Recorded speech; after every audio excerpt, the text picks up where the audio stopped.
Pourquoi vivre avec des mauvais génies si on ne peut pas apprendre à être soi-même un mauvais génie? Avez-vous déjà entendu ce dicton? Eh bien, maintenant oui. Écoutez attentivement et regardez bien comment j'ai déjoué une famille entière de génies du mal. Et qui sait, peut-être que si vous regardez attentivement jusqu'à la fin, vous pourrez saisir une chose ou deux. Et personne ne pourra profiter de vous. Plus jamais. Aimez et abonnez-vous si vous voulez un jour avoir du succès. C'est de ça que je parle.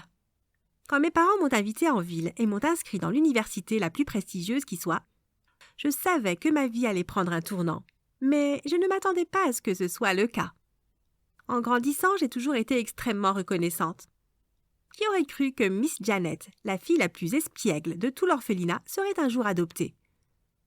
Non, oubliez ça. Qui aurait pensé que Miss Janet serait adoptée par une famille aussi aimante et attentionnée? Le plus surprenant n'est même pas le fait que j'ai été adoptée, c'est le fait que j'ai changé. Quelqu'un qui me rencontrerait maintenant aurait du mal à me croire si je lui parlais de mon passé. J'étais une personne totalement différente maintenant. Une bonne personne, si je peux dire. Une très bonne personne, en effet. Mes parents n'étaient pas vraiment bien lotis. Mais ils m'ont donné tout ce dont j'avais besoin pour survivre et j'ai travaillé dur pour compenser le reste. À mon avis, ils m'ont donné bien plus que ce dont j'avais besoin.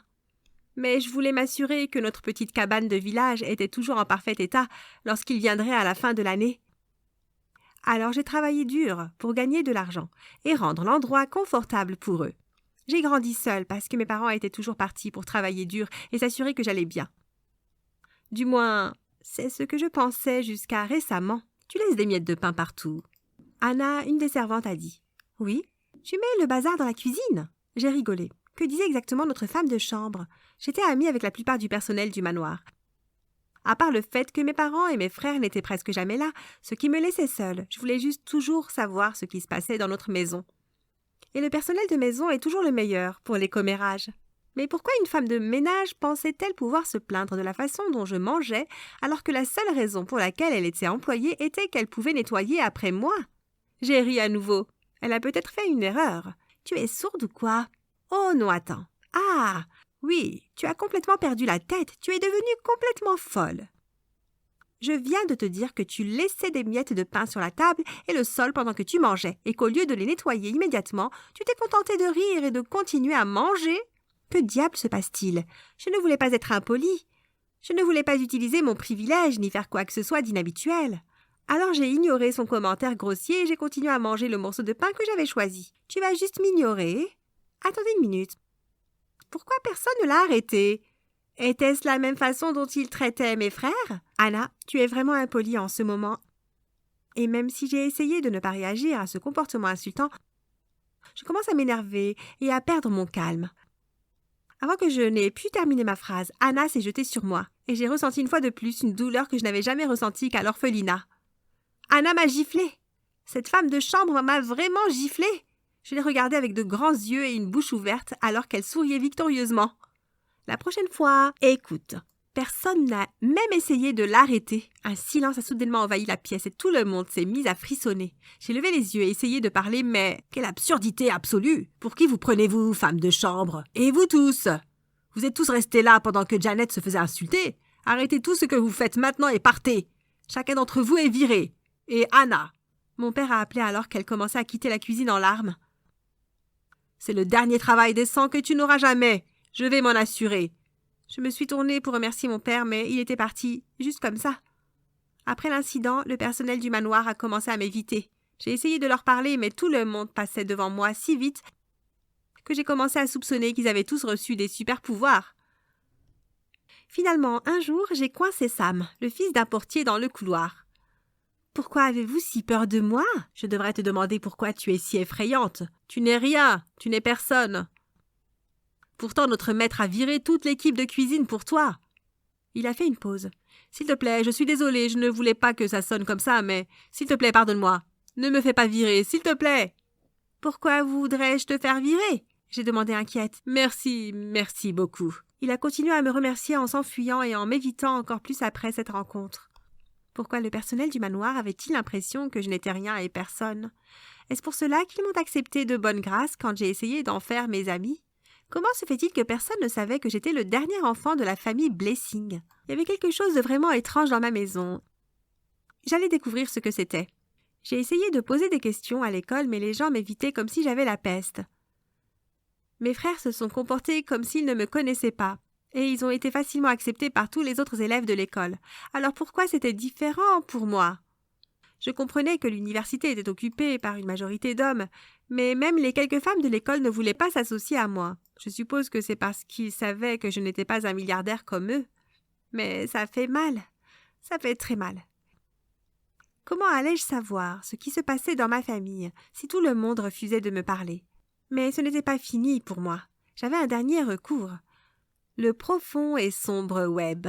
Tout pouvait être trouvé en ligne si on cherchait suffisamment, et j'étais déterminée à chercher autant que possible.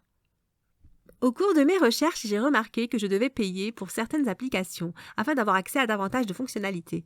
Je n'ai pas hésité à utiliser le peu d'économies que j'avais pour payer ces fonctionnalités. Je n'ai jamais vraiment eu beaucoup d'argent et je m'y étais habituée. Mes parents n'avaient pas beaucoup d'argent, ils étaient juste envoyés dans le manoir. Selon eux, ils ont eu la chance d'obtenir le poste de maître et maîtresse qu'ils avaient demandé. C'est pourquoi ils pouvaient licencier n'importe qui, car après les propriétaires de la maison, ils étaient les prochains au pouvoir. Les propriétaires avaient également laissé des instructions spécifiques selon lesquelles les enfants du maître devaient être traités comme les leurs. Nous étions techniquement les propriétaires du bâtiment, mais personne ne me traitait comme ça. Mes frères étaient les seuls à avoir la gloire. Mais tout ça n'avait plus de sens à ce stade. Et tu sais ce qui a le moins de sens? La minuscule chambre sale qu'on m'a donnée au sous-sol. Même les femmes de chambre avaient de meilleures chambres. Pas étonnant qu'elles aient eu l'impression de pouvoir me parler de n'importe quelle manière. Après une semaine de recherche, j'ai trouvé des articles de blog et des vidéos qui avaient été cachées au monde entier. Ma découverte était pire que tout ce que j'aurais pu imaginer. Maintenant, chaque chose a un sens. Pourquoi j'ai été adoptée et abandonnée dans un village? Pourquoi mes soi-disant parents ne m'ont donné que ce qu'il fallait pour ne pas mourir? Pourquoi mes parents ne venaient qu'une fois par an pour faire des portraits de famille? Pourquoi mes frères faisaient comme si je n'existais pas et ne me considéraient pas comme une sœur? Pourquoi on m'a donné une chambre horrible au sous-sol indigne d'une bonne? Pourquoi le personnel du manoir ne me considérait pas et pourquoi tout le monde à l'école pensait que j'étais une vaurien et ne voulait pas être associé à moi? Je n'étais pas désirée, je n'avais jamais été désirée. Mais une chose n'avait pas vraiment de sens. Pourquoi ne pas me laisser aller à l'université au village? Si j'avais été laissée là comme je l'ai été pendant les 13 dernières années, je n'aurais jamais découvert la vérité. Pourquoi prendre un si grand risque? Je devais le découvrir. Mon père m'a invité à un grand événement. Apparemment, l'ami de leur patron était dans le coin et voulait voir toute sa famille. Il m'a dit que si nous faisions bonne impression, il pourrait obtenir un meilleur emploi et améliorer la vie de tout le monde. Il gardait tout le monde à distance et j'ai essayé d'avoir une conversation avec mes frères, mais ils m'ont ignoré comme d'habitude et sont restés à côté de moi. Je n'ai pas pris la peine de m'occuper de ma mère parce qu'elle avait l'air effrayée comme toujours. Comme j'étais si proche de mon père, j'ai mis un sérum de vérité que j'avais obtenu en ligne dans son verre. Il devait me dire la vérité cette nuit-là. Quand il a finalement perdu sa garde, il a tout avoué pendant que j'enregistrais secrètement sa confession. Il ne croyait pas que les femmes servaient à autre chose qu'à la procréation, il ne leur donnait donc pas de travail ou de chance. Il ne les fréquentait pas non plus car il les considérait comme inférieurs à lui. Le but de ma mère était simplement de lui donner 4 fils, et une fois qu'elle y est parvenue, son nouveau but était de sourire et d'avoir l'air parfaite sur les photos, et elle a parfaitement joué son rôle. La seule raison pour laquelle il m'a adoptée était pour les affaires. Un concurrent qui était son meilleur ami et qui connaissait tous ses secrets a voulu le faire tomber. Il a donc rédigé des communiqués de presse et les a transmis à différents médias pour dire au monde entier ce que le plus grand homme d'affaires pensait des femmes. Il voulait mettre fin à son entreprise parce que beaucoup d'investisseurs de mon père étaient également des femmes. Mon père a fait beaucoup de choses pour sauver son entreprise, mais la meilleure chose qu'il ait faite pour sauver son image a été d'adopter un pauvre enfant orphelin de 5 ans et de l'élever correctement. Il a ri et a dit « En fait, je n'en avais rien à faire de toi. Je voulais juste que tu le penses. Et c'est pour ça que je t'ai servi tous ces mensonges. Tu pensais qu'on te donnait le meilleur, non? Les femmes ne méritent rien de bon. Je ne t'ai absolument rien donné.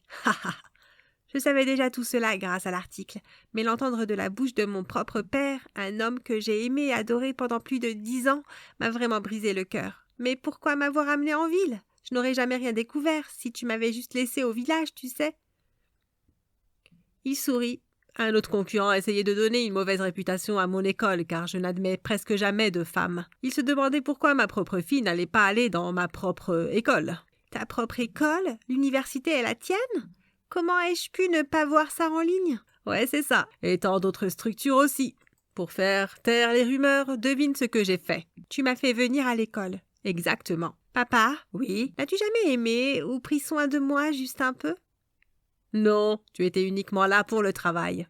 Le matin, mon père ne s'est pas souvenu qu'il avait fait un aveu aussi terrible, et j'ai eu le temps de réfléchir à la stratégie à adopter pour la suite des événements. J'ai poursuivi ma scolarité dans l'école de mon père et j'ai fait de mon mieux pour obtenir les meilleures notes de l'école, mais mes camarades de classe ne s'en souciaient pas car ils savaient que je n'étais pas aussi riche qu'eux. Ils ont eu tort. Lorsque j'ai partagé l'enregistrement avec mon père, il était sidéré, et j'étais extrêmement excitée.